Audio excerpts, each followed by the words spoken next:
براءة من الله ورسوله إلى الذين عاهدتم من المشركين। সম্পর্ক ছেদ করা হলো আল্লাহ ও তার রাসূলের পক্ষ থেকে সেই মুশরিকদের সাথে যাদের সাথে তোমরা চুক্তিবদ্ধ হয়েছিলে। فسيحوا في الأرض 4 أشهر واعلموا أنكم غير معجز الله وأن الله مخزي الكافرين। অতঃপর তোমরা পরিভ্রমণ করো এ দেশে 4 মাস কাল, আর জেনে রেখো তোমরা আল্লাহকে পরাভূত করতে পারবে না, আর নিশ্চয় আল্লাহ কাফিরদের লাঞ্ছিত করে থাকেন। وأذان من الله ورسوله إلى الناس يوم الحج الأكبر أن الله بريء من المشركين ورسوله فإن تبتم فهو خير لكم وَإِن تَوَلَّيْتُمْ فَاعْلَمُوا أَنَّكُمْ غَيْرُ مُعْجِزِ اللَّهِ وَبَشِّرِ الَّذِينَ كَفَرُوا بِعَذَابٍ أَلِيمٍ। আর মহান হজের দিনে আল্লাহ ও তার রাসূলের পক্ষ থেকে লোকদের প্রতি ঘোষণা করে দেয়া হচ্ছে যে আল্লাহ মুশরিকদের থেকে দায়িত্ব মুক্ত এবং তার রাসূলও।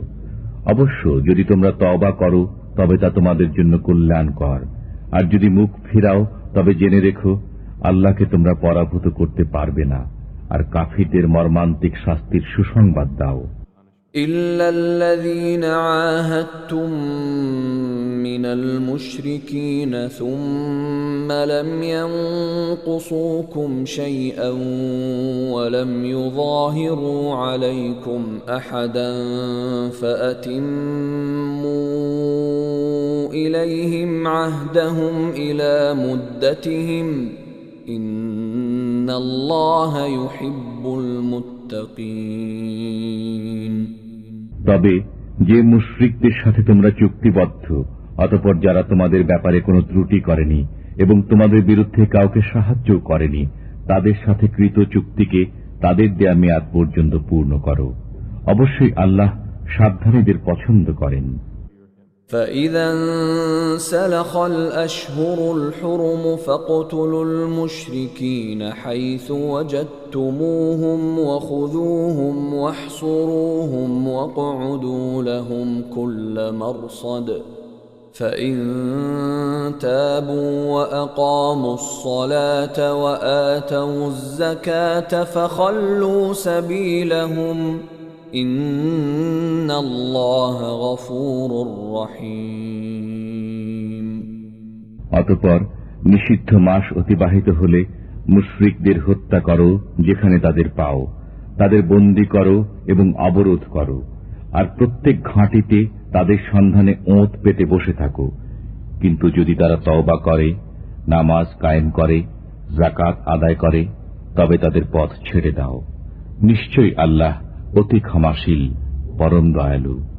وَإِنْ أَحَدٌ مِّنَ الْمُشْرِكِينَ اسْتَجَارَكَ فَأَجِرْهُ حَتَّى يَسْمَعَ كَلَامَ اللَّهِ ثُمَّ أَبْلِغْهُ مَأْمَنَهُ ذَلِكَ بِأَنَّهُمْ قَوْمٌ لَّا يَعْلَمُونَ।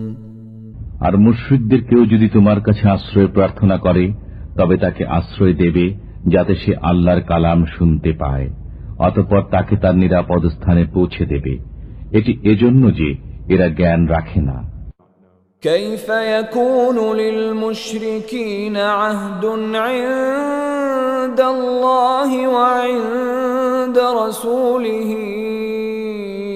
إلا الذين عاهدتم عند المسجد الحرام فما استقاموا لكم فاستقيموا لهم ইন্নাল্লাহা ইউহিব্বুল মুত্তাকিন। মুশরিকদের চুক্তি আল্লাহর নিকট ও তাঁর রাসূলের নিকট কিরূপে বলবৎ থাকবে? তবে যাদের সাথে তোমরা চুক্তি সম্পাদন করেছ মসজিদুল হারামের নিকট, অতঃপর যে পর্যন্ত তারা তোমাদের জন্য সরল থাকে তোমরাও তাদের জন্য সরল থাকো। নিঃসন্দেহে আল্লাহ সাবধানীদের পছন্দ করেন। كيف وإن يظهروا عليكم لا يرقبوا فيكم إلا ولا ذمة يرضونكم بأفواههم وتأبى قلوبهم وأكثرهم فاسقون। কিরূপে? তারা তোমাদের উপর জয়ী হলে তোমাদের আত্মীয়তার ও অঙ্গীকারে কোনো মর্যাদা দেবে না। তারা মুখে তোমাদের সন্তুষ্ট করে, কিন্তু তাদের অন্তরসমূহ তা অস্বীকার করে, আর তাদের অধিকাংশ প্রতিশ্রুতি ভঙ্গকারী। اشتروا بآيات الله ثمنا قليلا فصدوا عن سبيله إنهم ساء ما كانوا يعملون। তারা আল্লাহর আয়াতসমূহ নগণ্য মূল্যে বিক্রয় করে, অতঃপর লোকদের নিবৃত রাখে তার পথ থেকে। তারা যা করে চলছে তা অতি নিকৃষ্ট। لا يرقبون في مؤمن إلا ولا ذمة وأولئك هم المعتدون। তারা মর্যাদা দেয় না কোনো মুসলমানের ক্ষেত্রে আত্মীয়তার আর না অঙ্গীকারের, আর তারাই সীমা লঙ্ঘনকারী। فإن تابوا وأقاموا الصلاة وآتوا الزكاة فإخوانكم في الدين ونفصل الآيات لقوم يعلمون। অবশ্যই তারা যদি তওবা করে, নামাজ কায়েম করে আর যাকাত আদায় করে, তবে তারা তোমাদের দ্বীনী ভাই। আর আমি বিধানসমূহে জ্ঞানী লোকদের জন্য সবিস্তারে বর্ণনা করে থাকি। وَإِن نَكَثُوا أَيْمَانَهُم مِّن بَعْدِ عَهْدِهِمْ وَطَعَنُوا فِي دِينِكُمْ فقاتلوا أئمة الكفر إنهم لا أيمان لهم لعلهم ينتهون। আর যদি ভঙ্গ করে তারা তাদের শপথ প্রতিশ্রুতির পর এবং বিদ্রুপ করে তোমাদের দিন সম্পর্কে, তবে কুফর প্রধানদের সাথে যুদ্ধ করো, কারণ এদের কোনো শপথ নেই যাতে তারা ফিরে আসে। ألا تقاتلون قوما نكثوا أيمانهم وهموا بإخراج الرسول وهم بدأوكم أول مرة أتخشونهم فالله أحق أن تخشوه إن كنتم مؤمنين। তোমরা কি সেই দলের সাথে যুদ্ধ করবে না যারা ভঙ্গ করেছে নিজেদের শপথ এবং সংকল্প নিয়েছে রসুলকে বহিষ্কারের? আর এরাই প্রথম তোমাদের সাথে বিবাদের সূত্রপাত করেছে। তোমরা কি তাদের ভয় করো? অথচ তোমাদের ভয়ের অধিকতর যোগ্য হলেন আল্লাহ, যদি তোমরা মুমিন হও। قاتلوهم يعذبهم الله بأيديكم ويخزهم وينصركم عليهم ويشف صدور قوم مؤمنين। যুদ্ধ করো ওদের সাথে, আল্লাহ তোমাদের হস্তে তাদের শাস্তি দেবেন, তাদের লাঞ্ছিত করবেন, তাদের বিরুদ্ধে তোমাদের জয়ী করবেন এবং মুসলমানদের অন্তরসমূহ শান্ত করবেন। ويذهب غيظ قلوبهم ويتوب الله على من يشاء والله عليم حكيم। এবং তাদের মনের ক্ষোভ দূর করবেন, আর আল্লাহ যার প্রতি ইচ্ছা ক্ষমাশীল হবেন। আল্লাহ সর্বজ্ঞ প্রজ্ঞাময়। أم حسبتم أن تتركوا ولما يعلم الله الذين جاهدوا منكم ولم يتخذوا من دون الله ولا رسوله ولا المؤمنين وليجة والله خبير بما تعملون। তোমরা কি মনে করো যে তোমাদের ছেড়ে দেওয়া হবে এমনি, যতক্ষণ না আল্লাহ জেনে নেবেন তোমাদেরকে যুদ্ধ করেছে এবং কে আল্লাহ, তার রসুল ও মুসলমানদের ব্যতীত অন্য কাউকে অন্তরঙ্গ বন্ধুরূপে গ্রহণ করা থেকে বিরত রয়েছে? আর তোমরা যা করো সে বিষয়ে আল্লাহ সবিশেষ অবহিত। ما كان للمشركين أن يعمروا مساجد الله شاهدين على أنفسهم بالكفر أولئك حبطت أعمالهم وفي النار هم خالدون। মুশরিকরা যোগ্যতা রাখে না আল্লাহর মসজিদ আবাদ করার, যখন তারা নিজেরাই নিজেদের কুফরির স্বীকৃতি দিচ্ছে। এদের আমল বরবাদ হবে এবং এরা আগুনে স্থায়ীভাবে বসবাস করবে।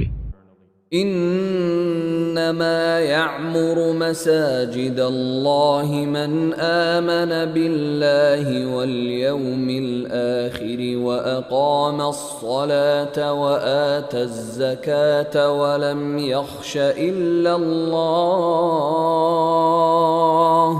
فعسى أولئك أن يكونوا من المهتدين।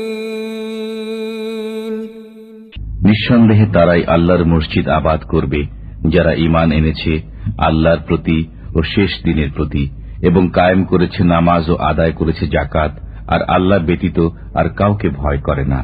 অতএব আশা করা যায় তারা হিদায়াত প্রাপ্তদের অন্তর্ভুক্ত হবে।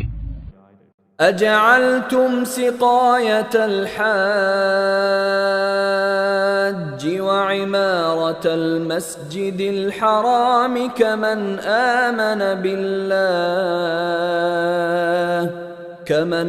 آمن بالله واليوم الآخر وجاهد في سبيل الله لا يستوون عند الله والله لا يهدي القوم الظالمين। তোমরা কি হাজীদের পানি সরবরাহ ও মসজিদুল হারাম আবাদকরণকে সেই লোকের সমান মনে করো যে ঈমান রাখে আল্লাহ ও শেষ দিনের প্রতি এবং যুদ্ধ করেছে আল্লাহর রাহে? এরা আল্লাহর দৃষ্টিতে সমান নয়, আর আল্লাহ জালিম লোকদের হিদায়াত করেন না। الذين آمنوا وهاجروا وجاهدوا في سبيل الله بأموالهم وأنفسهم أعظم درجة عند الله وأولئك هم الفائزون। যারা ঈমান এনেছে, দেশ ত্যাগ করেছে এবং আল্লাহর রাহে নিজেদের মাল ও জান দিয়ে জিহাদ করেছে, তাদের বড় মর্যাদা রয়েছে আল্লাহর কাছে, আর তারাই সফল কাম। يبشرهم ربهم برحمة منه ورضوان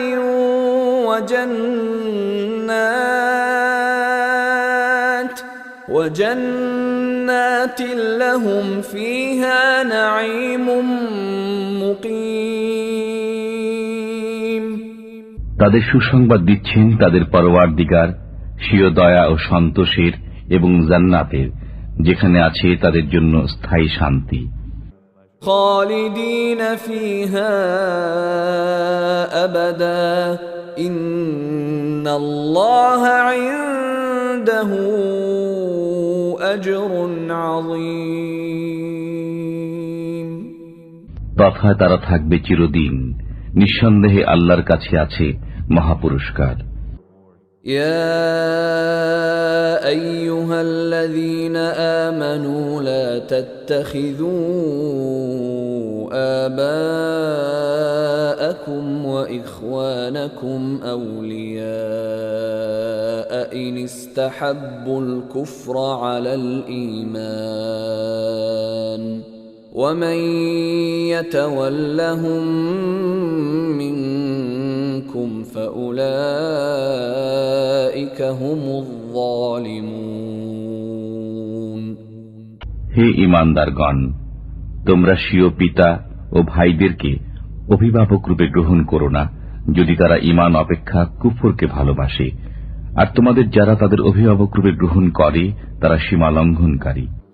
قل إن كان آباؤكم وأبناؤكم وإخوانكم وأزواجكم وعشيرتكم وأموال اقترفتموها وتجارة تخشون كسادها ومساكن ترضونها أحب إليكم من الله ورسوله وجهاد في سبيله فتربصوا حتى يأتي الله بأمره والله لا يهدي القوم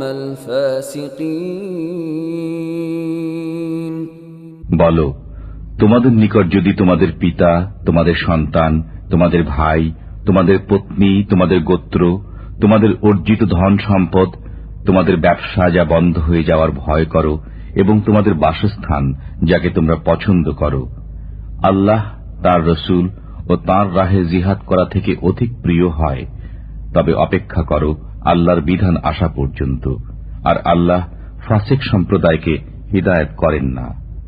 لقد نصركم الله في مواطن كثيرة ويوم حنين إذ أعجبتكم كثرتكم فلم تغن عنكم شيئا وضاقت عليكم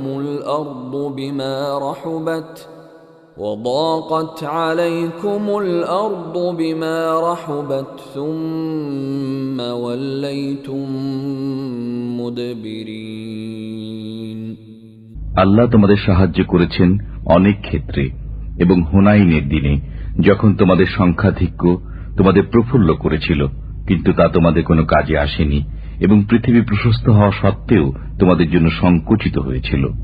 অতঃপর পৃষ্ঠ প্রদর্শন করে পলায়ন করেছিলে।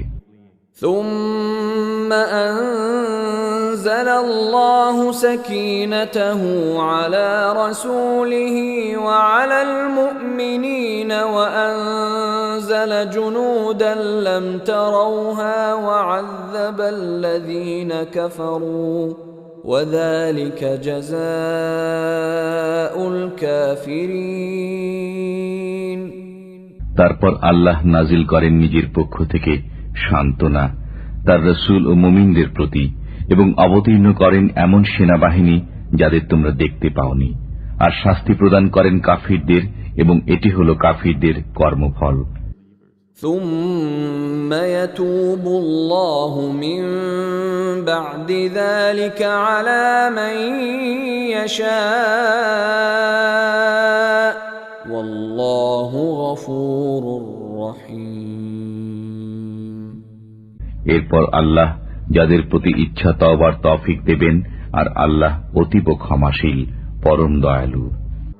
يا أيها الذين آمنوا إنما المشركون نجس فلا يقربوا المسجد الحرام بعد عامهم هذا وإن خفتم عيلة فسوف يغنيكم الله من فضله إن شاء ইন্নাল্লাহা আলীমুন হাকীম।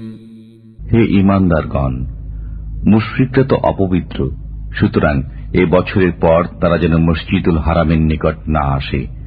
আর যদি তোমরা দারিদ্র্যের আশঙ্কা করো, তবে আল্লাহ চাইলে নিজ করুণায় ভবিষ্যতে তোমাদের অভাব মুক্ত করে দেবেন। নিঃসন্দেহে আল্লাহ সর্বজ্ঞ, প্রজ্ঞাময়। قاتلوا الذين لا يؤمنون بالله ولا باليوم الآخر ولا يحرمون ما حرم الله ورسوله ولا يدينون دين الحق من الذين أوتوا الكتاب حتى يعطوا الجزية عن يد وهم صاغرون। তোমরা যুদ্ধ করো আহলে কিতাবের ওই লোকদের সাথে যারা আল্লাহ রোজ হাসরে ঈমান রাখে না, আল্লাহ ও তার রসুল যা হারাম করে দিয়েছেন তা হারাম করে না এবং গ্রহণ করে না সত্য ধর্ম, যতক্ষণ না করজোরে তারা জিজিয়া প্রদান করে। وقالت اليهود عزير ابن الله وقالت النصارى المسيح ابن الله ذلك قولهم بأفواههم يضاهئون قول الذين كفروا من قبل قاتلهم الله أنى يؤفكون।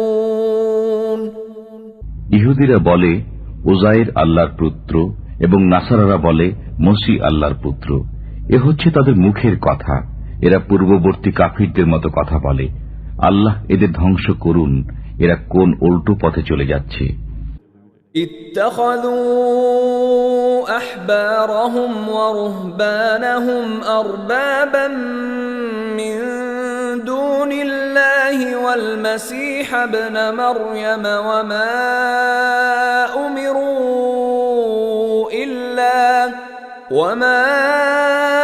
أمروا إلا ليعبدوا إلها واحدا لا إله إلا هو سبحانه عما يشركون।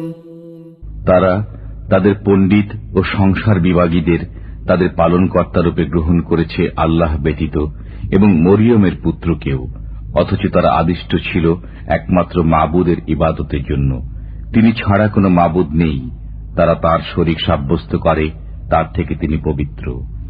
يريدون أن يطفئوا نور الله بأفواههم ويأبى الله إلا أن يتم نوره ولو كره الكافرون। তারা তাদের মুখের ফুৎকারে আল্লাহর নূরকে নির্বাপিত করতে চায়, কিন্তু আল্লাহ অবশ্যই তার নূরের পূর্ণতা বিধান করবেন, যদিও কাফিররা তা অপ্রীতিকর মনে করে। هو الذي أرسل رسوله بالهدى ودين الحق ليظهره على الدين كله ولو كره المشركون। তিনি প্রেরণ করেছেন আপন রসুলকে হেদায়েত ও সত্য দিন সহকারে, যেন এ দিনকে অপরাপর দিনের উপর জয়যুক্ত করেন, যদিও মুশরিকরা তা অপ্রীতিকর মনে করে। يا أيها الذين آمنوا إن كثيرا من الأحبار والرهبان ليأكلون أموال الناس بالباطل ويصدون عن سبيل الله والذين يكنزون الذهب والفضة ولا ينفقونها في سبيل الله فبشرهم بعذاب أليم। হে ঈমানদারগণ, পণ্ডিত ও সংসার বিরাগীদের অনেকে লোকদের মালামাল অন্যায়ভাবে ভোগ করে চলছে এবং আল্লাহর পথ থেকে লোকদের নিবৃত রাখছে। আর যারা স্বর্ণ ও রূপা জমা করে রাখে এবং তা ব্যয় করে না আল্লাহর পথে, তাদের কঠোর আযাবের সুসংবাদ শুনিয়ে দিন। يوم يحمى عليها في نار جهنم فتكوى بها جباههم وجنوبهم وظهورهم هذا ما كنزتم لأنفسكم فذوقوا ما كنتم تكنزون। সেদিন জাহান্নামের আগুনে তা উত্তপ্ত করা হবে এবং তার দ্বারা তাদের ললাট, পার্শ্ব ও পৃষ্ঠদেশকে দগ্ধ করা হবে। সেদিন বলা হবে, এগুলো যা তোমরা নিজেদের জন্য জমা রেখেছিলে, সুতরাং এক্ষণে আস্বাদ গ্রহণ করো জমা করে রাখার। إن عدة الشهور عند الله 12 شهرا في كتاب الله يوم خلق السماوات والأرض منها 4 حرم ذلك الدين القيم فلا تظلموا فيهن أنفسكم وقاتلوا المشركين كافة كما يقاتلونكم كافة واعلموا أن الله مع المتقين। নিশ্চয় আল্লাহর বিধান ও গণনায় মাস 12টি। আসমানসমূহ ও পৃথিবী সৃষ্টির দিন থেকে তন্মধ্যে 4টি সম্মানিত। এটি সুপ্রতিষ্ঠিত বিধান, সুতরাং এর মধ্যে তোমরা নিজেদের প্রতি অত্যাচার করো না। আর মুশরিকদের সাথে তোমরা যুদ্ধ করো সমবেতভাবে, যেমন তারাও তোমাদের সাথে যুদ্ধ করে যাচ্ছে সমবেতভাবে। আর মনে রেখো, আল্লাহ মুত্তাকিদের সাথে রয়েছেন। ইন্নামান নাসিউ জিয়াদাতুন ফিল কুফর يضل به الذين كفروا يحلونه عاما ويحرمونه عاما ليواطئوا عدة ما حرم الله فيحلوا ما حرم الله زين لهم سوء أعمالهم والله لا يهدي القوم الكافرين। এই মাস পিছিয়ে দেওয়ার কাজ কেবল কুফরির মাত্রা বৃদ্ধি করে, যার ফলে কাফিরগণ গোমরাহিতে পতিত হয়। এরা হালাল করে নেয় একে 1 বছর এবং হারাম করে নেয় অন্য বছর, যাতে তারা গণনা পূর্ণ করে নেয় আল্লাহর নিষিদ্ধ মাসগুলোর। অতঃপর হালাল করে নেয় আল্লাহর হারামকৃত মাসগুলোকে। তাদের মন্দ কাজগুলো তাদের জন্য শোভনীয় করে দেওয়া হলো, আর আল্লাহ কাফির সম্প্রদায়কে হিদায়েত করেন না। يا أيها الذين آمنوا ما لكم إذا قيل لكم انفروا في سبيل الله اثاقلتم إلى الأرض أرضيتم بالحياة الدنيا من الآخرة فما متاع الحياة الدنيا في الآخرة إلا قليل। হে ঈমানদারগণ, তোমাদের কি হলো যখন আল্লাহর পথে বের হবার জন্য তোমাদের বলা হয়, তখন মাটি জড়িয়ে ধরো। তোমরা কি আখিরাতের পরিবর্তে দুনিয়ার জীবনে পরিতুষ্ট হয়ে গেলে? অথচ আখিরাতের তুলনায় দুনিয়ার জীবনের উপকরণ অতি অল্প।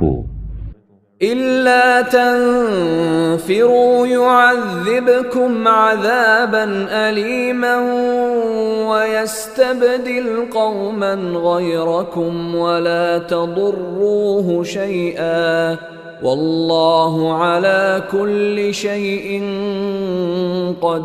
قدير। যদি বের না হও, তবে আল্লাহ তোমাদের মর্মন্তুদ আযাব দেবেন এবং অপর জাতিকে তোমাদের স্থলাভিষিক্ত করবেন। তোমরা তার কোনো ক্ষতি করতে পারবে না, আর আল্লাহ সর্ববিষয়ে শক্তিমান। إلا تنصروه فقد نصره الله إذ أخرجه الذين كفروا ثاني اثنين إذ هما في الغار إذ يقول لصاحبه لا تحزن إن الله معنا فأنزل الله سكينته عليه وأيده بجنود لم تروها وجعل كلمة الذين كفروا السفلى وكلمة الله هي العليا والله عزيز حكيم। যদি তোমরা তাকে অর্থাৎ রাসূলকে সাহায্য না করো, তবে মনে রেখো আল্লাহ তার সাহায্য করেছিলেন যখন তাকে কাফিররা বহিষ্কার করেছিল। তিনি ছিলেন দুজনের একজন। যখন তারা গুহার মধ্যে ছিলেন, তখন তিনি আপন সঙ্গীকে বললেন, বিষণ্ণ হও না, আল্লাহ আমাদের সাথে আছেন। অতঃপর আল্লাহ তার প্রতি স্বীয় সান্ত্বনা নাজিল করলেন এবং তার সাহায্যে এমন বাহিনী পাঠালেন যা তোমরা দেখনি। বস্তুত আল্লাহ কাফিরদের মাথা নিচু করে দিলেন, আর আল্লাহর কথাই সদা সমুন্নত এবং আল্লাহ পরাক্রমশীল প্রজ্ঞাময়।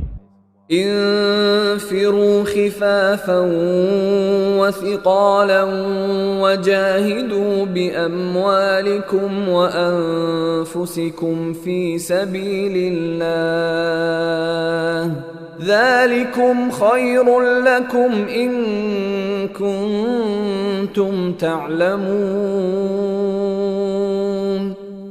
তোমরা বের হয়ে পড়ো স্বল্প বা প্রচুর সরঞ্জামের সাথে এবং জিহাদ করো আল্লাহর পথে নিজেদের মাল ও জান দিয়ে।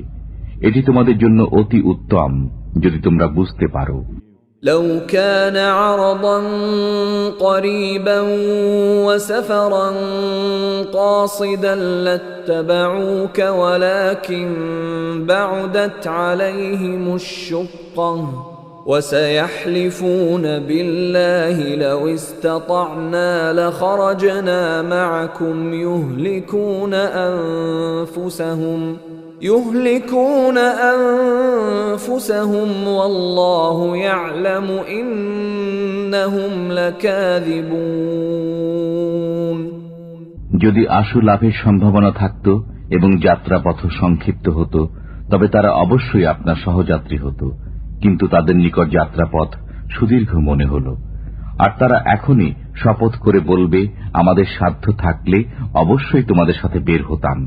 এরা নিজেরাই নিজেদের বিনষ্ট করছে, আর আল্লাহ জানেন যে এরা মিথ্যাবাদী।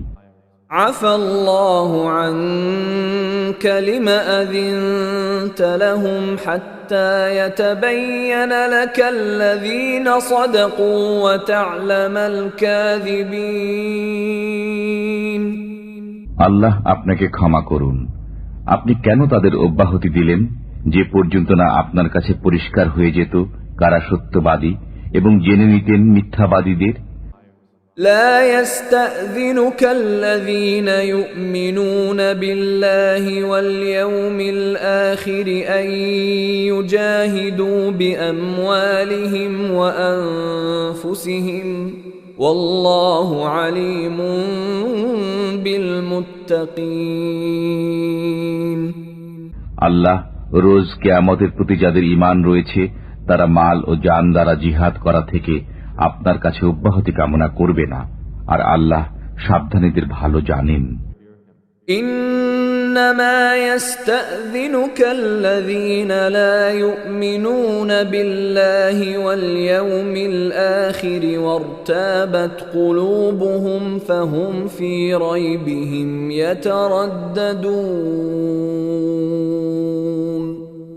নিঃসন্দেহে তারাই আপনার কাছে অব্যাহতি চায় যারা আল্লাহ রোজ কিয়ামতে ঈমান রাখে না এবং তাদের অন্তর সন্দেহগ্রস্ত হয়ে পড়েছে, সুতরাং সন্দেহের আবর্তে তারা ঘুরপাক খেয়ে চলছে।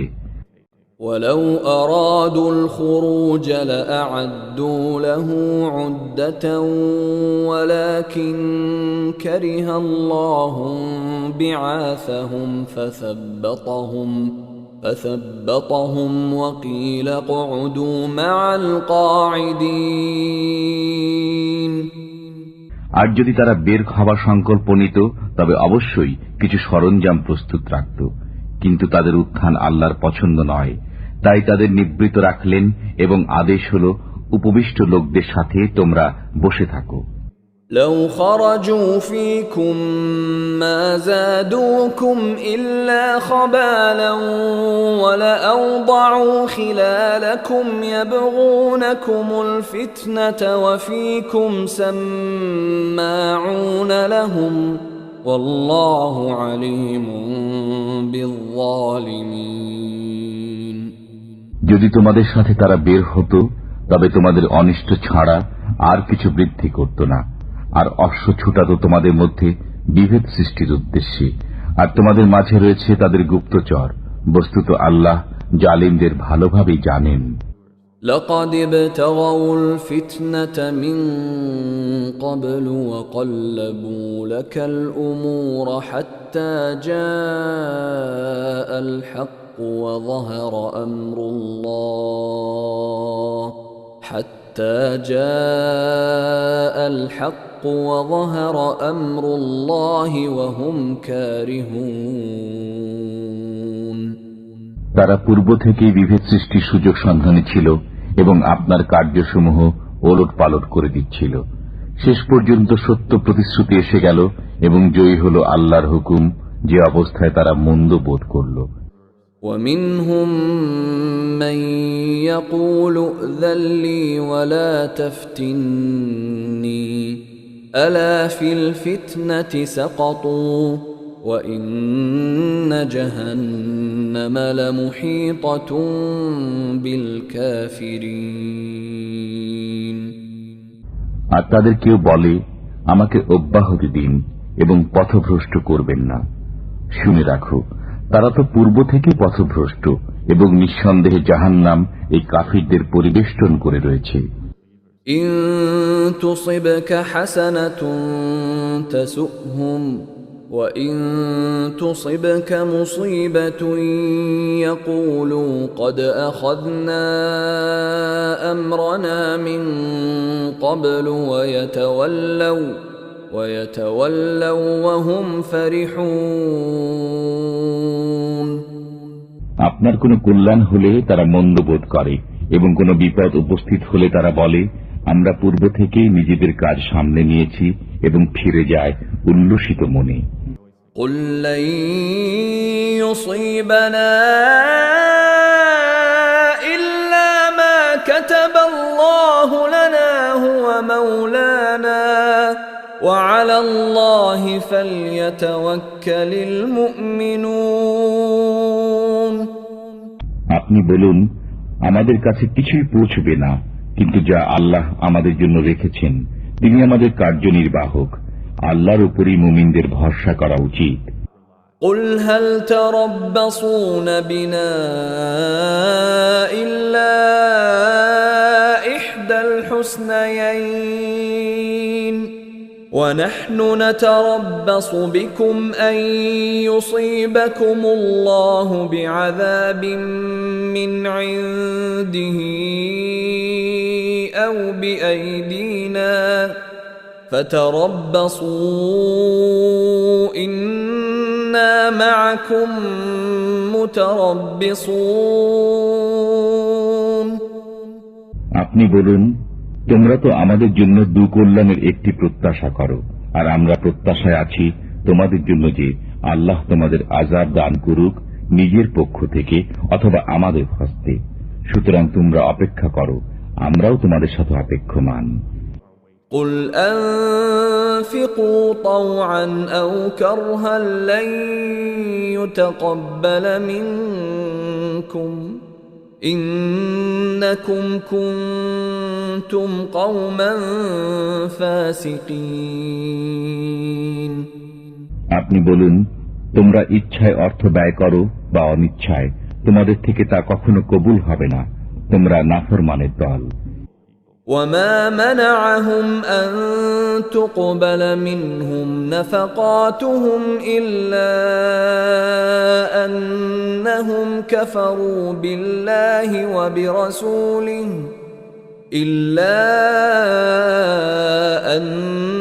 أنهم كفروا بالله وبرسوله ولا يأتون الصلاة إلا وهم كسالى ولا ينفقون إلا وهم كارهون তাদের অর্থ ব্যয় কবুল না হওয়ার এছাড়া আর কোনো কারণ নেই যে তারা আল্লাহ ও তার রসুলের প্রতি অবিশ্বাসী। তারা নামাজে আসে অলসতার সাথে আর ব্যয় করে সংকুচিত মনে। فلا تعجبك أموالهم ولا أولادهم إنما يريد الله ليعذبهم بها في الحياة الدنيا وتزهق أنفسهم وهم كافرون সুতরাং তাদের ধন সম্পদ ও সন্তান সন্ততি যেন আপনাকে বিস্মিত না করে। আল্লাহর ইচ্ছা হল এগুলো দ্বারা দুনিয়ার জীবনে তাদের আযাবে নিপতিত রাখা এবং প্রাণ বিয়োগ হওয়া কুফরি অবস্থায়। ويحلفون بالله إنهم لمنكم وما هم منكم ولكنهم قوم يفرقون তারা আল্লাহর নামে হলফ করে বলে যে তারা তোমাদেরই অন্তর্ভুক্ত, অথচ তারা তোমাদের অন্তর্ভুক্ত নয়। অবশ্য তারা তোমাদের ভয় করে। لو يجدون ملجأ أو مغارات أو مدخلا لولوا إليه وهم يجمحون তারা কোনো আশ্রয়স্থল, কোনো গুহা বা মাথা গোঁজার ঠাঁই পেলে সেদিকে পলায়ন করবে দ্রুত গতিতে। ومنهم من يلمزك في الصدقات فإن أعطوا منها رضوا وإن لم يعطوا منها إذا هم يسخطون তাদের মধ্যে এমন লোক রয়েছে যারা সদকা বন্টনে আপনাকে দোষারোপ করে। এর থেকে কিছু পেলে সন্তুষ্ট হয় এবং না পেলে বিক্ষুব্ধ হয়। ولو أنهم رضوا ما آتاهم الله ورسوله وقالوا حسبنا الله سيؤتينا الله من فضله ورسوله إنا إلى الله راغبون কতই না ভালো হতো যদি তারা সন্তুষ্ট হতো আল্লাহ ও তার রাসূলের উপর এবং বলতো আল্লাহই আমাদের জন্য যথেষ্ট।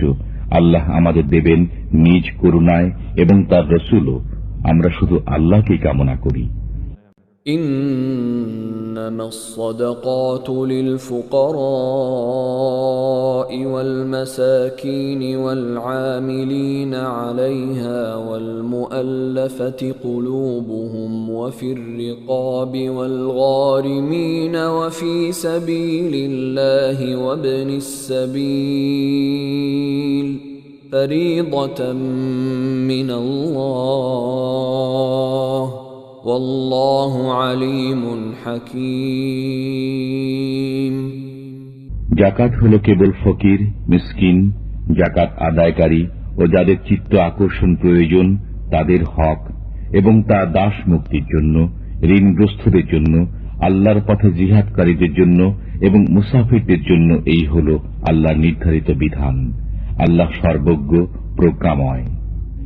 ومنهم الذين يؤذون النبي ويقولون هو أذن قل أذن خير لكم يؤمن بالله ويؤمن للمؤمنين ورحمة للذين آمنوا منكم والذين يؤذون رسول الله لهم عذاب أليم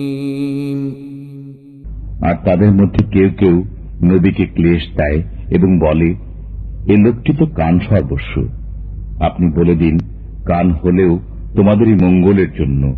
আল্লাহর উপর বিশ্বাস রাখে এবং বিশ্বাস রাখে মুসলমানদের কথার উপর। বস্তুত তোমাদের মধ্যে যারা ঈমানদার তাদের জন্য তিনি রহমত বিশেষ, আর যারা আল্লাহর রাসূলের প্রতি কুৎসা রটনা করে তাদের জন্য রয়েছে বেদনাদায়ক আযাব। يحلفون بالله لكم ليرضوكم والله ورسوله أحق أن يرضوه إن كانوا مؤمنين। তোমাদের সামনে আল্লাহর কসম খায় যাতে তোমাদের রাজি করাতে পারে। অবশ্য তারা যদি ঈমানদার হয়ে থাকে তবে আল্লাহকে এবং তার রাসূলকে রাজি করা অত্যন্ত জরুরি। ألم يعلموا أنه من يحادد الله ورسوله فأن له نار جهنم خالدا فيها ذلك الخزي العظيم। তারা কি একথা জেনে নেয়নি যে আল্লাহর সাথে এবং তার রাসূলের সাথে যে মোকাবিলা করে তার জন্য নির্ধারিত রয়েছে দোজখ, তাতে সবসময় থাকবে। এটি হল মহা অপমান। يحذر المنافقون أن تنزل عليهم سورة تنبئهم بما في قلوبهم قل استهزئوا إن الله مخرج ما تحذرون। মুনাফিকরা এ ব্যাপারে ভয় করে যে মুসলমানদের উপর না এমন কোন সূরা নাজিল হয় যাতে তাদের অন্তরের গোপন বিষয় অবহিত করা হবে। সুতরাং আপনি বলে দিন, ঠাট্টা বিদ্রুপ করতে থাকো, আল্লাহ তা অবশ্যই প্রকাশ করবেন যার ব্যাপারে তোমরা ভয় করছো। وَلَئِن سَأَلْتَهُمْ لَيَقُولُنَّ إِنَّمَا كُنَّا نَخُوضُ وَنَلْعَبُ قُلْ أَبِاللَّهِ وَآيَاتِهِ وَرَسُولِهِ كُنتُمْ تَسْتَهْزِئُونَ। আর যদি তুমি তাদের কাছে জিজ্ঞেস করো তবে তারা বলবে, আমরা তো কথার কথা বলছিলাম এবং কৌতুক করছিলাম। আপনি বলুন, তোমরা কি আল্লাহর সাথে, তার হুকুম আহকামের সাথে এবং তার রাসূলের সাথে ঠাট্টা করছিলে? لا تعتذروا قد كفرتم بعد إيمانكم إن نعف عن طائفة منكم نعذب طائفة بأنهم كانوا مجرمين। ছলনা করো না, তোমরা যে কাফির হয়ে গেছো ঈমান প্রকাশ করার পর। তোমাদের মধ্যে কোন কোন লোককে যদি আমি ক্ষমা করে দেইও তবে অবশ্য কিছু লোককে আযাবও দেব, কারণ তারা ছিল গুনাহগার। المنافقون والمنافقات بعضهم من بعض يأمرون بالمنكر وينهون عن المعروف ويقبضون أيديهم نسوا الله فنسيهم إن المنافقين هم الفاسقون। মুনাফিক নরনারী সবারই গতিবিধি একরকম, শেখায় মন্দ কথা, ভালো কথা থেকে বারণ করে এবং নিজ মুঠো বন্ধ রাখে। আল্লাহকে ভুলে গেছে তারা, কাজেই তিনিও তাদের ভুলে গেছেন। নিঃসন্দেহে মুনাফিকরাই নাফরমান। وعد الله المنافقين والمنافقات والكفار نار جهنم خالدين فيها هي حسبهم ولعنهم الله ولهم عذاب مقيم। ওয়াদা করেছেন আল্লাহ মুনাফিক পুরুষ এবং মুনাফিক নারীদের এবং কাফিরদের জন্য দোজখের আগুনের, তাতে পড়ে থাকবে সর্বদা, সেটাই তাদের জন্য যথেষ্ট। আর আল্লাহ তাদের প্রতি অভিসম্পাত করেছেন এবং তাদের জন্য রয়েছে স্থায়ী আযাব। كالذين من قبلكم كانوا أشد منكم قوة وأكثر أموالا وأولادا فاستمتعوا بخلاقهم فاستمتعتم بخلاقكم كما استمتع الذين من قبلكم بخلاقهم وخضتم كالذي خاضوا أولئك حبطت أعمالهم في الدنيا والآخرة وأولئك هم الخاسرون যেমন করে তোমাদের পূর্ববর্তী লোকেরা তোমাদের চেয়ে বেশি ছিল শক্তিতে এবং ধন সম্পদের ও সন্তান সন্ততির অধিকারীও ছিল বেশি, অতঃপর উপকৃত হয়েছে নিজেদের ভাগের দ্বারা। আবার তোমরা ফায়দা উঠিয়েছ তোমাদের ভাগের দ্বারা, যেমন করে তোমাদের পূর্ববর্তীরা ফায়দা উঠিয়েছিল নিজেদের ভাগের দ্বারা। আর তোমরাও চলছ তাদেরই চলন অনুযায়ী। তারা ছিল সে লোক যাদের আমলসমূহ নিঃশেষিত হয়ে গেছে দুনিয়া ও আখিরাতে, আর তারাই হয়েছে ক্ষতির সম্মুখীন। ألم يأتهم نبأ الذين من قبلهم قوم نوح وعاد وثمود وقوم إبراهيم وأصحاب مدين والمؤتفكات أتتهم رسلهم بالبينات فما كان الله ليظلمهم ولكن كانوا أنفسهم يظلمون তাদের সংবাদ কি এদের কানে এসে পৌঁছায়নি যারা ছিল তাদের পূর্বে, নূহের, আদের ও সামুদের সম্প্রদায় এবং ইব্রাহিমের সম্প্রদায়ের এবং মাদিয়ানবাসীদের এবং সেসব জনপদের যেগুলোকে উল্টে দেওয়া হয়েছিল? তাদের কাছে এসেছিলেন তাদের নবী পরিষ্কার নির্দেশ নিয়ে। বস্তুত আল্লাহ তো এমন ছিলেন না যে তাদের উপর জুলুম করতেন, কিন্তু তারা নিজেরাই নিজেদের উপর জুলুম করত। والمؤمنون والمؤمنات بعضهم أولياء بعض يأمرون بالمعروف وينهون عن المنكر ويقيمون الصلاة ويؤتون الزكاة ويطيعون الله ورسوله أولئك سيرحمهم الله إن الله عزيز حكيم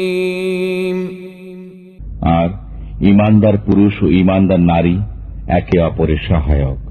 তারা ভালো কথার শিক্ষা দেয় এবং মন্দ থেকে বিরত রাখে, নামাজ প্রতিষ্ঠা করে, যাকাত দেয় এবং আল্লাহ ও তাঁর রাসূলের নির্দেশ অনুযায়ী জীবন যাপন করে। এদের উপর আল্লাহ তাআলা দয়া করবেন। নিশ্চয়ই আল্লাহ পরাক্রমশালী, সুকৌশলী। وعد الله المؤمنين والمؤمنات جنات تجري من تحتها الأنهار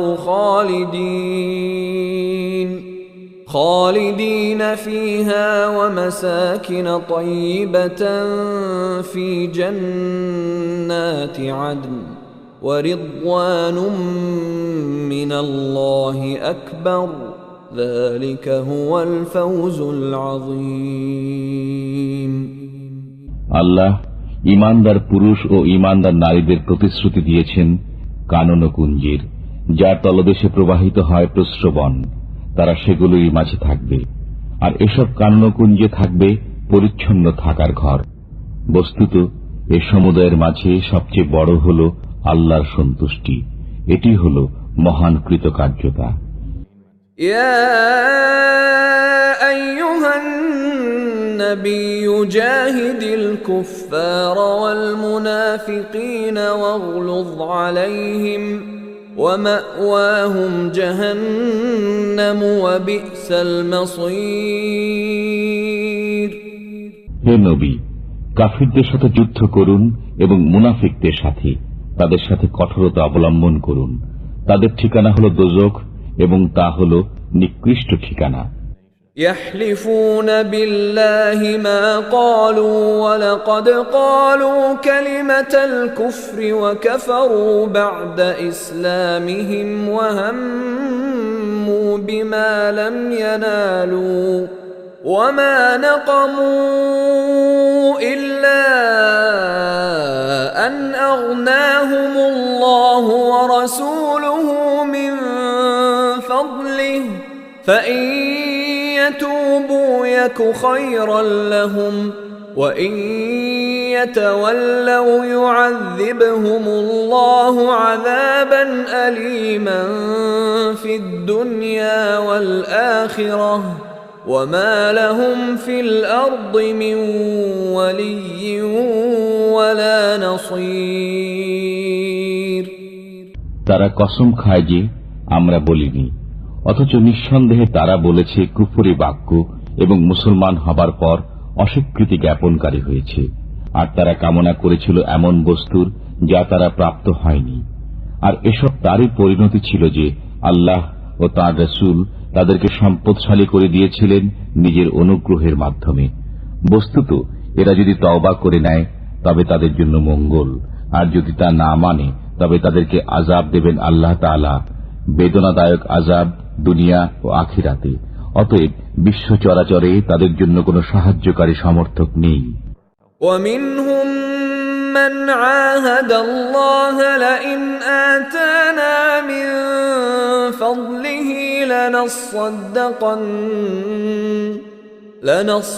لنصدقن ولنكونن من الصالحين।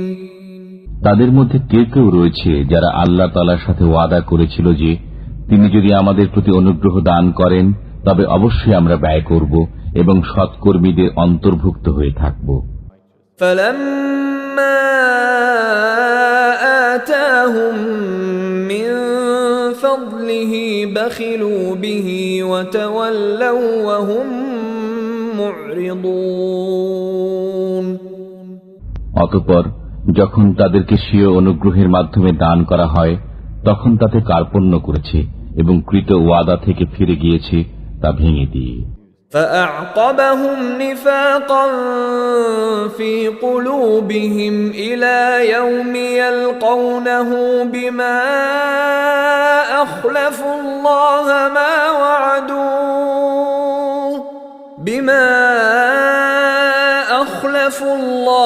ما وعدوه وبما كانوا يكذبون। তারপর এরই পরিণতিতে তাদের অন্তরে কপটতা স্থান করে নিয়েছে সেদিন পর্যন্ত যেদিন তারা তাঁর সাথে গিয়ে মিলবে। তা এজন্য যে তারা আল্লাহর সাথে কৃত ওয়াদা লঙ্ঘন করেছিল এবং এজন্য যে তারা মিথ্যা কথা বলত। ألم يعلموا أن الله يعلم سرهم ونجواهم وأن الله علام الغيوب। তারা কি জেনে নেয়নি যে আল্লাহ তাদের রহস্য ও সলা পরামর্শ সম্পর্কে অবগত এবং আল্লাহ খুব ভালো করে জানেন সমস্ত গোপন বিষয়। الذين يلمزون المطوعين من المؤمنين في الصدقات والذين لا يجدون إلا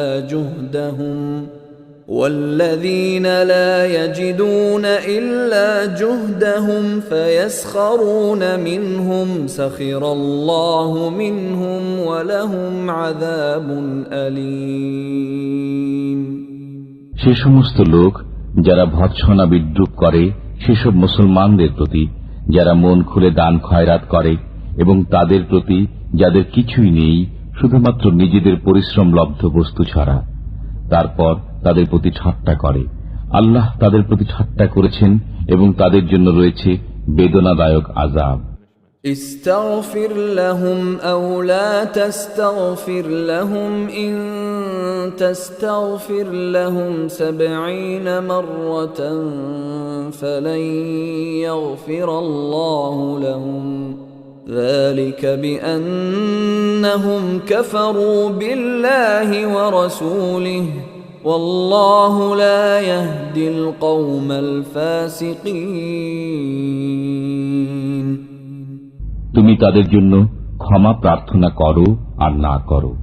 যদি তুমি তাদের জন্য 70 বারও ক্ষমা প্রার্থনা করো, তথাপি কখনই তাদেরকে আল্লাহ ক্ষমা করবেন না। তা এজন্য যে তারা আল্লাহকে এবং তার রসুলকে অস্বীকার করেছে। বস্তুত আল্লাহ নাফরমানদেরকে পথ দেখান না। فرح المخلفون بمقعدهم خلاف رسول الله وكرهوا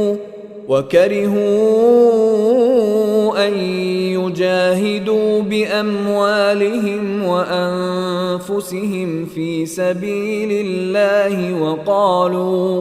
وقالوا لا تنفروا في الحر قل نار جهنم أشد حرا لو كانوا يفقهون পেছনে থেকে যাওয়া লোকেরা আল্লাহর রসুল থেকে বিচ্ছিন্ন হয়ে বসে থাকতে পেরে আনন্দ লাভ করেছে, আর জান ও মালের দ্বারা আল্লাহর রাহে জিহাদ করতে অপছন্দ করেছে এবং বলেছে, এই গরমের মধ্যে অভিযানে বের হয়েও না।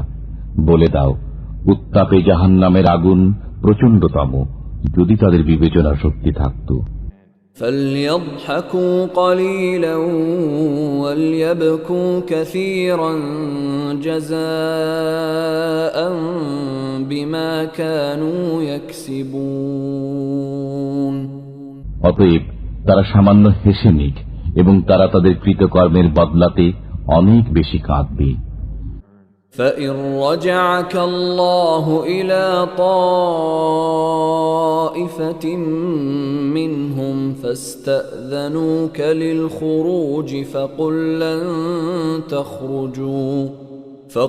لن تخرجوا معي أبدا ولن تقاتلوا معي عدوا إنكم رضيتم بالقعود أول مرة فاقعدوا مع الخالفين বস্তুত আল্লাহ যদি তোমাকে তাদের মধ্য থেকে কোন শ্রেণী বিশেষের দিকে ফিরিয়ে নিয়ে যান এবং অতঃপর তারা তোমার কাছে অভিযানে বেরোবার অনুমতি কামনা করে, তবে তুমি বলো যে তোমরা কখনো আমার সাথে বেরোবে না এবং আমার পক্ষ হয়ে কোন শত্রুর সাথে যুদ্ধ করবে না। তোমরা তো প্রথমবারে বসে থাকা পছন্দ করেছ, কাজেই পেছনে পড়ে থাকা লোকদের সাথে বসে থাকো।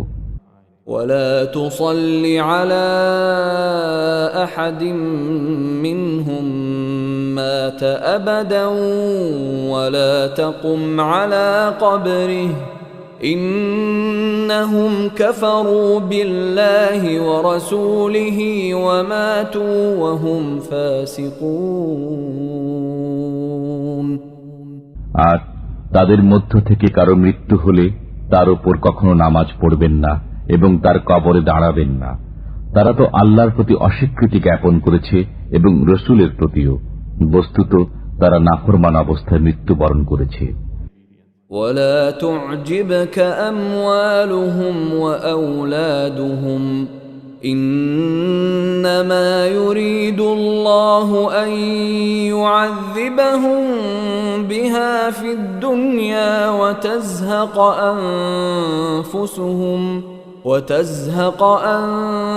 أنفسهم وهم كافرون আর বিস্মিত হয়ো না তাদের ধন সম্পদ ও সন্তান সন্ততির দরুন। আল্লাহ তো এই চান যে এসবের কারণে তাদেরকে আযাবের ভেতরে রাখবেন দুনিয়ায় এবং তাদের প্রাণ নির্গত হওয়া পর্যন্ত যেন তারা কাফিরই থাকে। وَإِذَا أُنزِلَتْ سُورَةٌ أَنْ آمِنُوا بِاللَّهِ وَجَاهِدُوا مَعَ رَسُولِهِ اسْتَأْذَنَكَ أُولُو الطَّوْلِ مِنْهُمْ وَقَالُوا ذَرْنَا نَكُن مَّعَ الْقَاعِدِينَ আর যখন নাজিল হয় কোন সূরা যে তোমরা ঈমান আনো আল্লাহর উপর তার রাসূলের সাথে একাত্ম হয়ে, তখন বিদায় কামনা করে তাদের সামর্থ্যবান লোকেরা এবং বলে, আমাদের অব্যাহতি দিন যাতে আমরা নিষ্ক্রিয়ভাবে বসে থাকা লোকদের সাথে থেকে যেতে পারি। رضوا بأن يكونوا مع الخوالف وطبع على قلوبهم فهم لا يفقهون। তারা পেছনে পড়ে থাকা লোকদের সাথে থেকে যেতে পেরে আনন্দিত হয়েছে এবং মোহর এঁটে দেয়া হয়েছে তাদের অন্তরসমূহের উপর, বস্তুত তারা বোঝে না। لكن الرسول والذين آمنوا معه جاهدوا بأموالهم وأنفسهم وأولئك لهم الخيرات وأولئك هم المفلحون। কিন্তু রাসূল এবং সেসব লোক যারা ঈমান এনেছে তার সাথে তারা যুদ্ধ করেছে নিজেদের জান ও মালের দ্বারা, তাদেরই জন্য নির্ধারিত রয়েছে কল্যাণসমূহ এবং তারাই মুক্তির লক্ষ্যে উপনীত হয়েছে। أعد الله لهم جنات تجري من تحتها الأنهار خالدين فيها ذلك الفوز العظيم। আল্লাহ তাদের জন্য তৈরি করে রেখেছেন কানন কুঞ্জ, যার তলদেশে প্রবাহিত রয়েছে প্রস্রবণ, তারা তাতে বাস করবে অনন্তকাল। এটাই হল বিরাট কৃতকার্যতা। وجاء المعذرون من الأعراب ليؤذن لهم وقعد الذين كذبوا الله ورسوله سيصيب الذين كفروا منهم عذاب أليم। আর ছলনাকারী বেদুইন লোকেরা এলো যাতে তাদের অব্যাহতি লাভ হতে পারে এবং নিবৃত থাকতে পারে তাদেরই যারা আল্লাহ ও রাসূলের সাথে মিথ্যা বলেছিল। এবার তাদের উপর শীঘ্রই আসবে বেদনাদায়ক আযাব যারা কাফির। ليس على الضعفاء ولا على المرضى ولا على الذين لا يجدون ما ينفقون حرج إذا نصحوا لله ورسوله ما على المحسنين من سبيل والله غفور رحيم। দুর্বল, রুগ্ন, দায়ভার বহনে অসমর্থ লোকদের জন্য কোনো অপরাধ নেই যখন তারা মনের দিক থেকে পবিত্র হবে আল্লাহ ও রাসূলের সাথে। নেককারদের উপর অভিযোগের কোনো পথ নেই, আর আল্লাহ হচ্ছেন ক্ষমাকারী, দয়ালু। ولا على الذين إذا ما أتوك لتحملهم قلت لا أجد ما أحملكم عليه تولوا وأعينهم تفيض من الدمع حزنا ألا يجدوا ما ينفقون। আর না আছে তাদের উপর যারা এসেছে তোমার নিকট, যেন তুমি তাদের বাহন দান করো, এবং তুমি বলেছ আমার কাছে এমন কোনো বস্তু নেই যে তার উপর তোমাদের সওয়ার করাবো। তখন তারা ফিরে গেছে, অথচ তখন তাদের চোখ দিয়ে অশ্রু বইছিল এই দুঃখে যে তারা এমন কোনো বস্তু পাচ্ছে না যা ব্যয় করবে। إنما السبيل على الذين يستأذنونك وهم أغنياء رضوا بأن يكونوا مع الخوالف وطبع الله على قلوبهم فهم لا يعلمون। অভিযোগের পথ তো তাদের ব্যাপারে রয়েছে যারা তোমার নিকট অব্যাহতি কামনা করে, অথচ তারা সম্পদশালী, যারা পেছনে পড়ে থাকা লোকদের সাথে থাকতে পেরে আনন্দিত হয়েছে, আর আল্লাহ মোহর এঁটে দিয়েছেন তাদের অন্তরসমূহে, বস্তুত তারা জানতেও পারেনি। يعتذرون إليكم إذا رجعتم إليهم قل لا تعتذروا لن نؤمن لكم قد نبأنا الله من أخباركم وسيرى الله عملكم ورسوله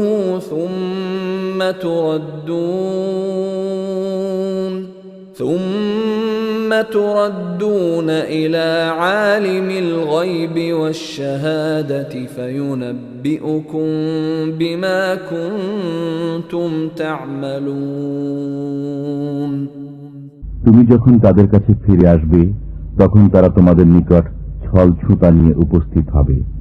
তুমি বলো, ছলনা করো না, আমি কখনো তোমাদের কথা শুনব না। আমাকে আল্লাহ তাআলা তোমাদের অবস্থা সম্পর্কে অবহিত করে দিয়েছেন, আর এখন তোমাদের কর্ম আল্লাহই দেখবেন এবং তার রাসূল। তারপর তোমরা প্রত্যাবর্তিত হবে সেই গোপন ও অগোপন বিষয়ে অবগত সত্তার নিকট। তিনিই তোমাদের বাতলে দেবেন যা তোমরা করছিলে।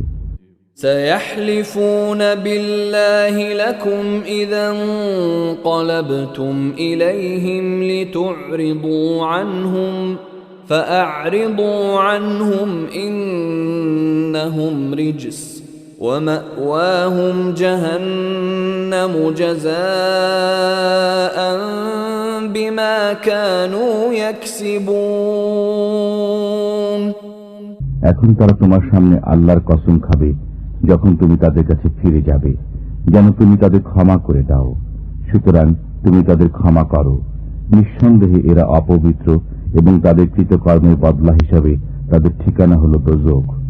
يحلفون لكم لترضوا عنهم فإن ترضوا عنهم فإن الله لا يرضى عن القوم الفاسقين তারা তোমার সামনে কসম খাবে যাতে তুমি তাদের প্রতি রাজি হয়ে যাও। অতএব তুমি যদি রাজি হয়ে যাও তাদের প্রতি, তবু আল্লাহ তাআলা রাজি হবেন না এ নাফরমান লোকদের প্রতি। الأعراب أشد كفرا ونفاقا وأجدر ألا يعلموا حدود ما أنزل الله على رسوله والله عليم حكيم বেদুইনরা কুফর ও মুনাফিকিতে অত্যন্ত কঠোর হয়ে থাকে এবং এরা সেসব নীতি কানুন না শেখারই যোগ্য যা আল্লাহ তাআলা তার রাসূলের উপর নাজিল করেছেন। বস্তুত আল্লাহ সবকিছু জানেন এবং তিনি অত্যন্ত কুশলী। ومن الأعراب من يتخذ ما ينفق مغرما ويتربص بكم الدوائر عليهم دائرة السوء والله سميع عليم আবার কোন কোন বেদুইন এমনও রয়েছে যারা নিজেদের ব্যয় করাকে জরিমানা বলে গণ্য করে এবং তোমার উপর কোন দুর্দিন আসে কিনা সে অপেক্ষায় থাকে। তাদের উপর দুর্দিন আসুক, আর আল্লাহ হচ্ছেন শ্রবণকারী, পরিজ্ঞাত। ومن الأعراب من يؤمن بالله واليوم الآخر ويتخذ ما ينفق قربات عند الله وصلوات الرسول ألا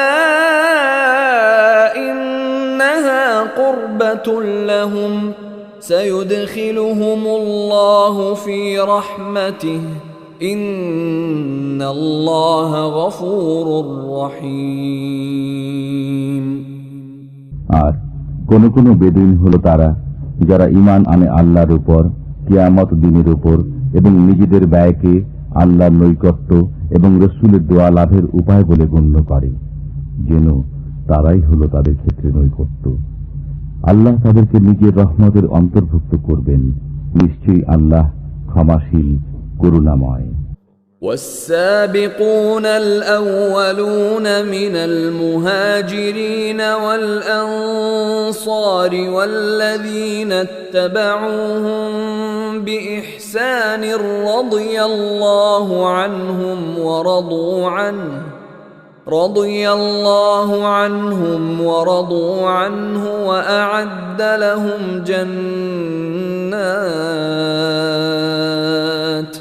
وأعد لهم جنات تجري تحتها الأنهار خالدين فيها أبدا ذلك الفوز العظيم। আর যারা সর্বপ্রথম হিজরতকারী ও আনসারদের মাঝে পুরাতন এবং যারা তাদের অনুসরণ করেছে, আল্লাহ সে সমস্ত লোকের প্রতি সন্তুষ্ট হয়েছেন এবং তারাও তাঁর প্রতি সন্তুষ্ট হয়েছে। আর তাদের জন্য প্রস্তুত রেখেছেন কানন কুঞ্জ, যার তলদেশ দিয়ে প্রবাহিত প্রস্রবণসমূহ। সেখানে তারা থাকবে চিরকাল। এটাই হল মহান কৃতকার্যতা। وَمِمَّنْ حَوْلَكُمْ مِنَ الْأَعْرَابِ مُنَافِقُونَ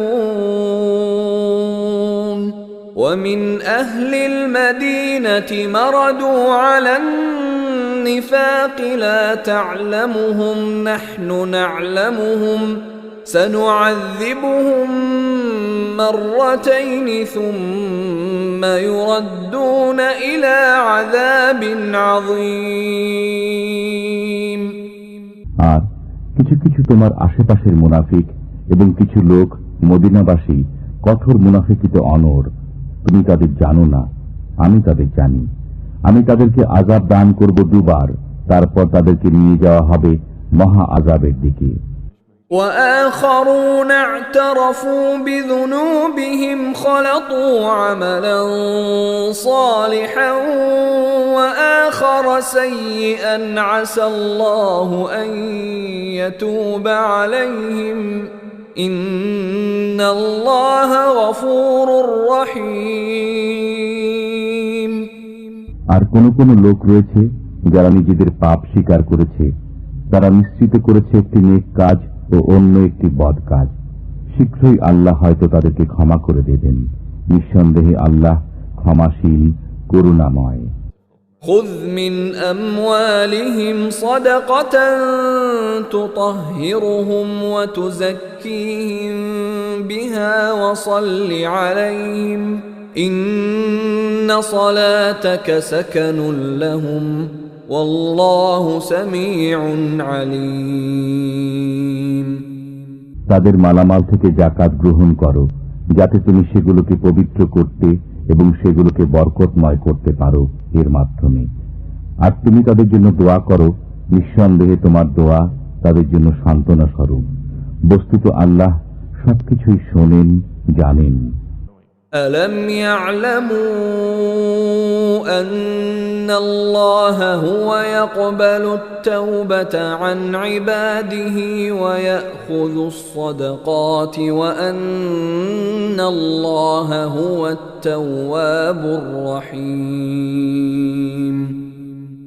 তারা কি একথা জানতে পারেননি যে আল্লাহ নিজেই স্বীয় বান্দাদের তওবা কবুল করেন এবং যাকাত গ্রহণ করেন? বস্তুত আল্লাহই তওবা কবুলকারী, করুণাময়। وَقُلِ اعْمَلُوا فَسَيَرَى اللَّهُ عَمَلَكُمْ وَرَسُولُهُ وَالْمُؤْمِنُونَ وَسَتُرَدُّونَ إِلَى عَالِمِ الْغَيْبِ وَالشَّهَادَةِ فَيُنَبِّئُكُم بِمَا كُنتُمْ تَعْمَلُونَ। আর তুমি বলে দাও, তোমরা আমল করে যাও, তার পরবর্তীতে আল্লাহ দেখবেন তোমাদের কাজ এবং দেখবেন রাসূল ও মুসলমানগণ। তাছাড়া তোমরা শীঘ্রই প্রত্যাবর্তিত হবে তাঁর সান্নিধ্যে, যিনি গোপন ও প্রকাশ্য বিষয়ে অবগত। তারপর তিনি জানিয়ে দেবেন তোমাদেরকে যা করতে। وآخرون مرجون لأمر الله إما يعذبهم وإما يتوب عليهم والله عليم حكيم। আবার অনেক লোক রয়েছে যাদের কাজকর্ম আল্লাহর নির্দেশের উপর স্থগিত রয়েছে। তিনি হয় তাদের আযাব দেবেন, না হয় তাদের ক্ষমা করে দেবেন। বস্তুত আল্লাহ সবকিছুই জ্ঞাত, বিজ্ঞতা সম্পন্ন। والذين اتخذوا مسجدا ضرارا وكفرا وتفريقا بين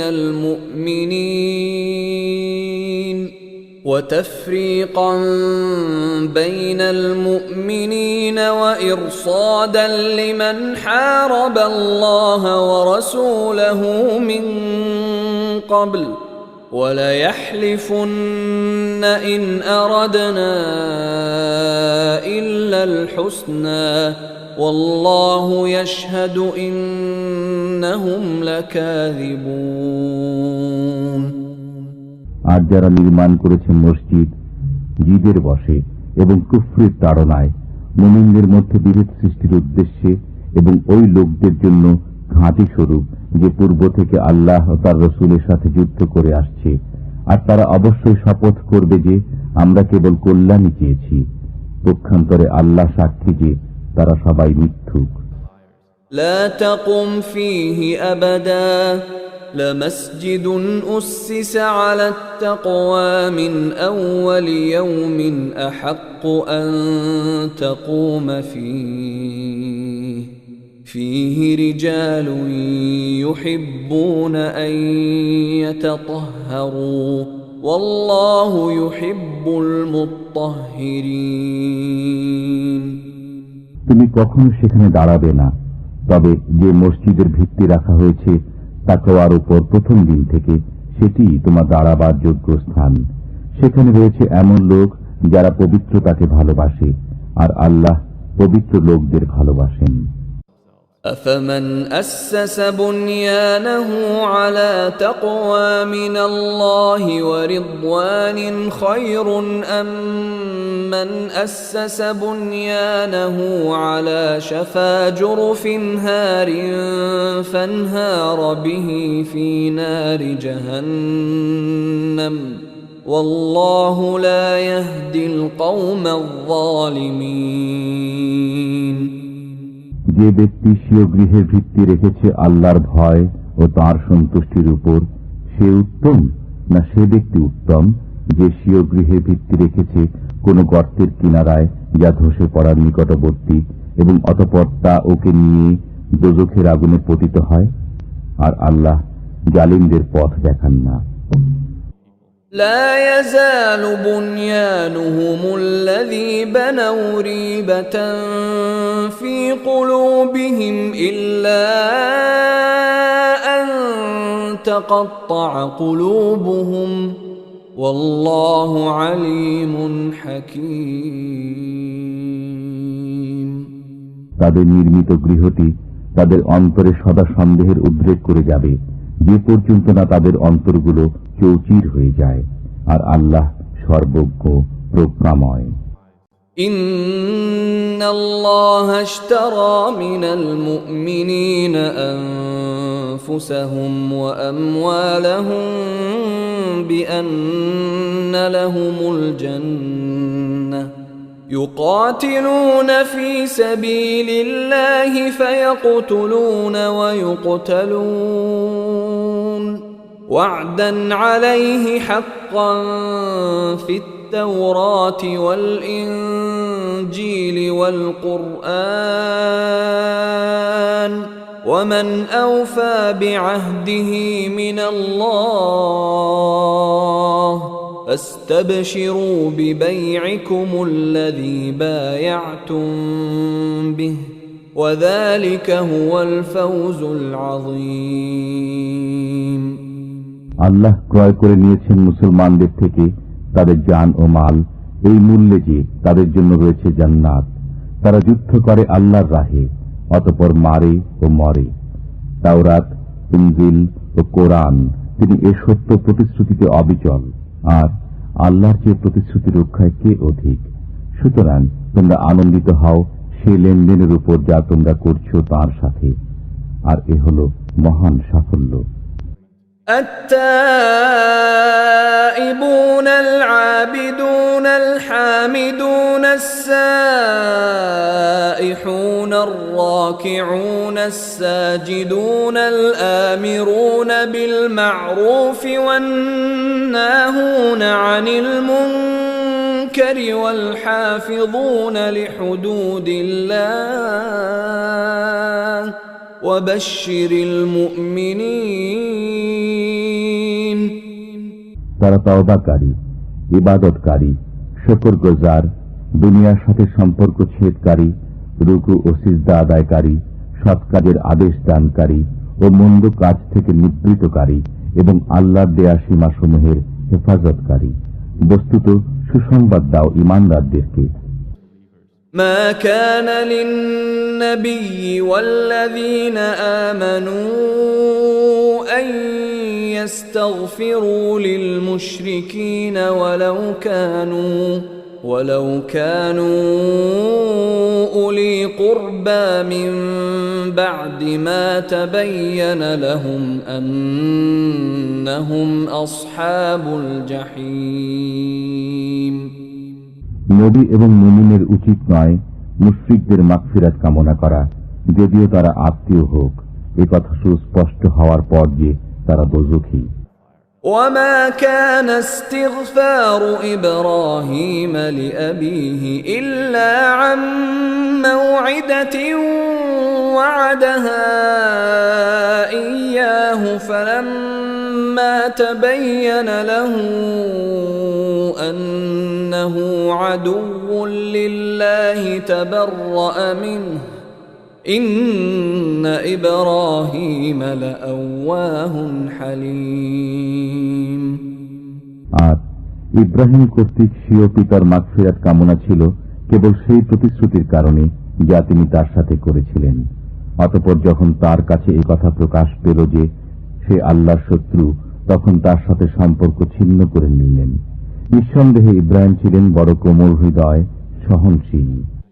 وما كان الله ليضل قوما بعد إذ هداهم حتى يبين لهم ما يتقون إن الله بكل شيء عليم। আর আল্লাহ কোন জাতিকে হিদায়াত করার পর পথভ্রষ্ট করেন না যতক্ষণ না তাদের জন্য পরিষ্কারভাবে বলে দেন সেসব বিষয় যা থেকে তাদের বেঁচে থাকা দরকার। নিঃসন্দেহে আল্লাহ সব বিষয়ে ওয়াকিফহাল। ইন্নাল্লাহা লাহু মুলকুস সামাওয়াতি ওয়াল আরদ ইউহয়ী ওয়া ইউমীত ওয়া মা লাকুম মিন দুনিল্লাহি মিন ওয়ালিয়্যিন ওয়ালা নাসীর। নিশ্চয় আল্লাহর জন্য আসমানসমূহ ও জমিনের সাম্রাজ্য। তিনি জিন্দা করেন ও মৃত্যু ঘটান, আর আল্লাহ ব্যতীত তোমাদের জন্য কোনো সহায় নেই, কোনো সাহায্যকারীও নেই। لقد تاب الله على النبي والمهاجرين والأنصار الذين اتبعوه في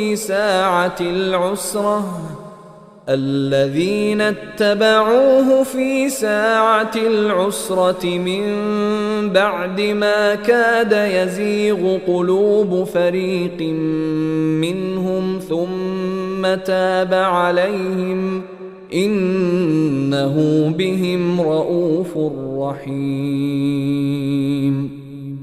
আল্লাহ দয়াশীল নবীর প্রতি এবং মুহাজির ও আনসারদের প্রতি যারা কঠিন মুহূর্তে নবীর সঙ্গে ছিল, যখন তাদের এক দলের অন্তর ফিরে যাওয়ার উপক্রম হয়েছিল, অতঃপর তিনি দয়া পরবশ হন তাদের প্রতি।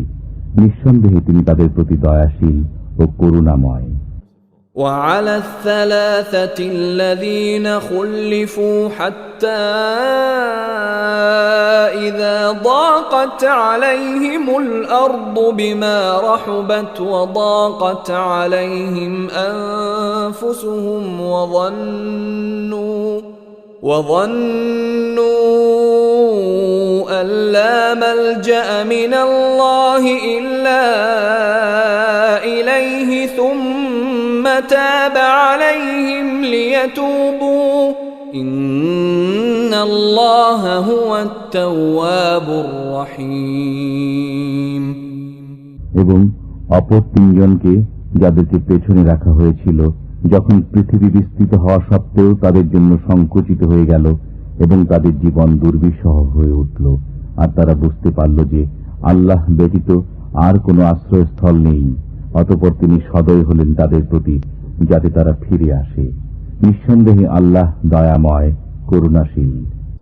يا أيها الذين آمنوا اتقوا الله وكونوا مع الصادقين। হে ঈমানদারগণ, আল্লাহকে ভয় করো এবং সত্যবাদীদের সাথে থাকো।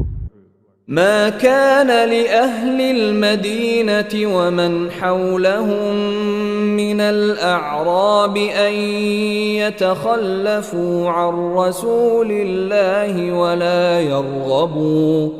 ولا يرغبوا بأنفسهم عن نفسه، ذلك بأنهم لا يصيبهم ظمأ ولا نصب ولا مخمصة في سبيل الله ولا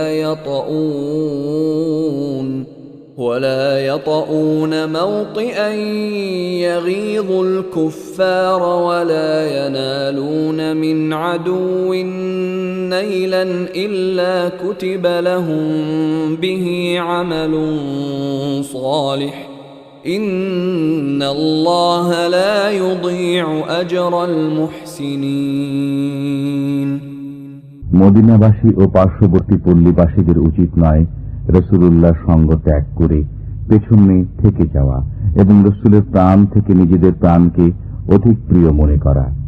এটি এজন্য যে আল্লাহর পথে যে তৃষ্ণা, ক্লান্তি ও ক্ষুধা তাদের স্পর্শ করে এবং তাদের এমন পদক্ষেপ যা কাফিরদের মনে ক্রোধের কারণ হয়, আর শত্রুদের পক্ষ থেকে তারা যা কিছু প্রাপ্ত হয় তার প্রত্যেকটির পরিবর্তে তাদের জন্য লিখিত হয় নেক আমল।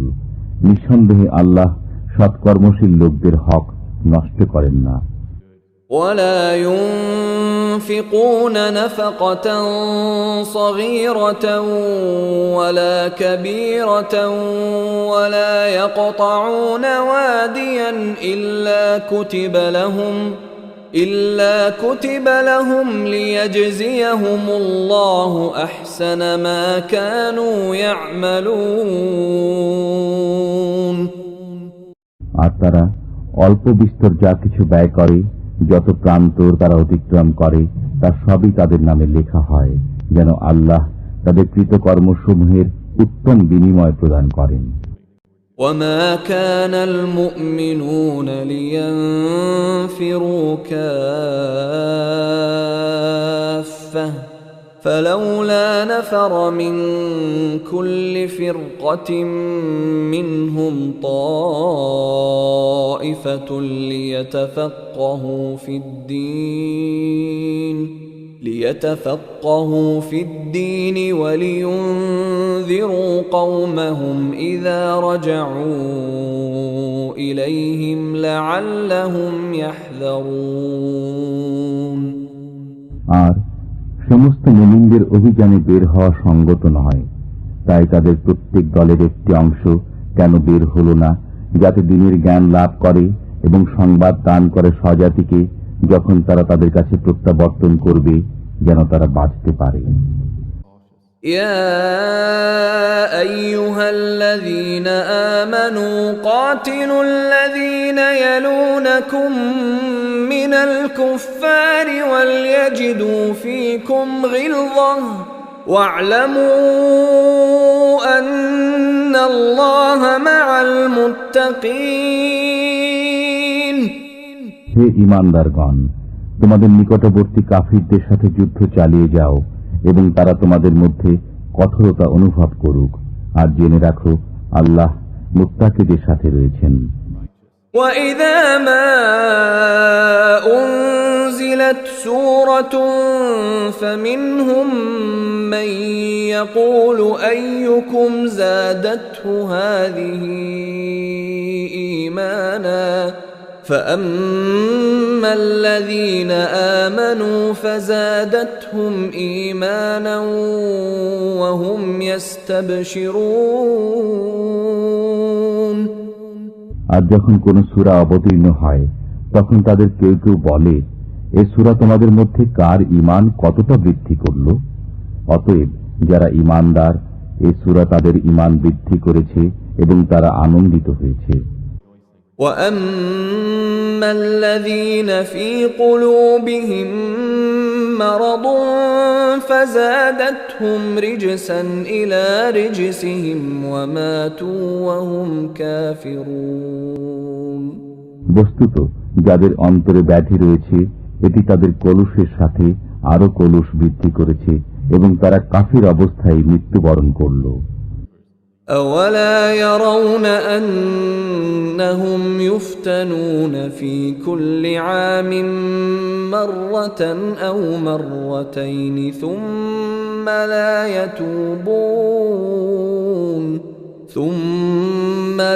يتوبون ولا هم يذكرون তারা কি লক্ষ্য করে না প্রতি বছর তারা একবার বিপর্যস্ত হচ্ছে, অথচ তারা একবারও তওবা করে না কিংবা উপদেশ গ্রহণ করে না। وَإِذَا مَا أُنزِلَتْ سُورَةٌ نَظَرَ بَعْضُهُمْ إِلَى بَعْضٍ هَلْ يَرَاكُمْ مِنْ أَحَدٍ ثُمَّ انصَرَفُوا صَرَفَ اللَّهُ قُلُوبَهُم بِأَنَّهُمْ قَوْمٌ لَّا يَفْقَهُونَ আর যখনই কোন সূরা অবতীর্ণ হয় তখন তারা একে অন্যের দিকে তাকায় যে কোন মুসলমান তোমাদের দেখছে কিনা, অতঃপর সরে পড়ে।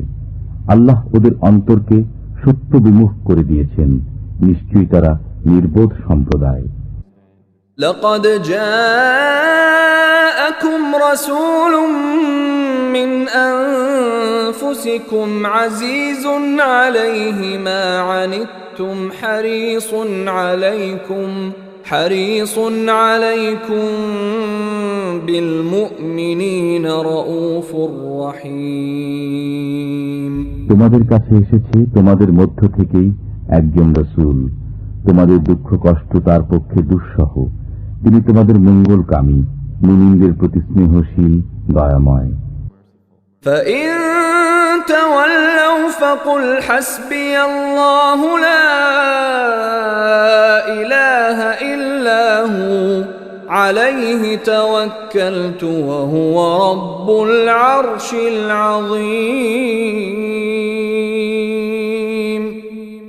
এ সত্ত্বেও যদি তারা বিমুখ হয়ে যায় তবে বলে দাও, আল্লাহই আমার জন্য যথেষ্ট, তিনি ব্যতীত আর কোনো বন্দেগী নেই, আমি তাঁরই উপর ভরসা করি এবং তিনিই মহান আরশের অধিপতি।